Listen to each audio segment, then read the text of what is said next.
नमस्कार, मी रेणुका. तर तुम्हा सर्वांचं माझ्या यूट्यूब चॅनलमध्ये फार फार स्वागत आहे. तर तुम्हाला रोज रोज एकसारखा नाश्ता खाऊन कंटाळा आला असेल, तर आज मी तुम्हाला तांदळाच्या पिठापासून बनवलेली एक वेगळ्या प्रकारची नवीन नाश्त्याची रेसिपी बनवून दाखवणार आहे. मग चला सुरू करूया आजचा व्हिडिओ.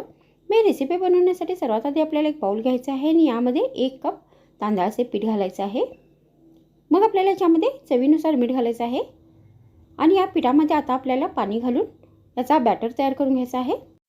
तर तुम्ही ते तांदळाच्या पिठाच्या जागी बेसन गव्हाच्या पिठाचा नाही तर बारीक रव्याचा पण वापर करू शकता. तर आता हे जे पीठ आहे पाण्यामध्ये व्यवस्थित फेटून घ्यायचे आहे. तर आपल्याला हे जास्त पातळ बॅटर नाही बनवायचे आहे, तर या प्रमाणामध्ये आपल्याला हे बॅटर बनवून घ्यायचे आहे. मग आपल्याला गॅसवर एक तवा ठेवायचा आहे आणि त्याच्यावरती तेल लावून घ्यायचं आहे आणि या बॅटरचे या तव्यावरती छोटे छोटे सांडगे घालायचे आहेत.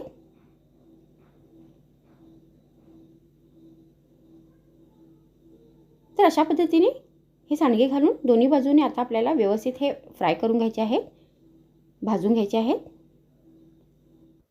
तर आता इथे हे पीसेस व्यवस्थित दोन्ही बाजूनी फ्राय झालेले आहेत.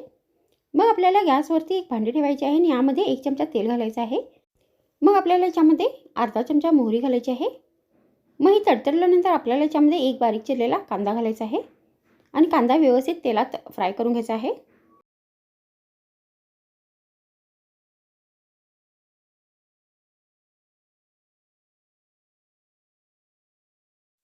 मग कांदा व्यवस्थित फ्राय झाल्यानंतर आपल्याला याच्यामध्ये 10-12 करडईची पाने घालायची आहेत आणि ही पाने पण व्यवस्थित तेलात परतून घ्यायची आहेत. तर आता इथे हे सगळे साहित्य व्यवस्थित फ्राय झाले आहेत. मग आपल्याला याच्यामध्ये अर्धा चमचा गरम मसाला पावडर घालायचा आहे. त्यानंतर अर्धा चमचा धने पावडर घालायची आहे आणि अर्धा चमचा हळदीची पावडर घालायची आहे. त्यानंतर याच्यामध्ये चवीनुसार लाल मिरची पावडर घालायची आहे. तर तुम्ही इथे हिरव्या मिरचीचा पण वापर करू शकता.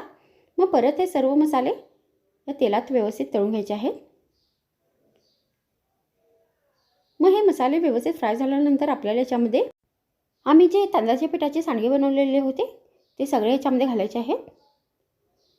मग आपल्याला याच्यामध्ये अर्धा कप बारीक चिरलेली कोथिंबीर घालायची आहे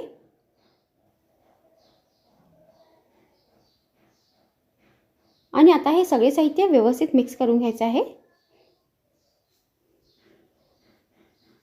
तर तुम्ही अशा पद्धतीने ही रेसिपी बनवून गरमागरम नाश्त्यामध्ये सर्व करू शकता.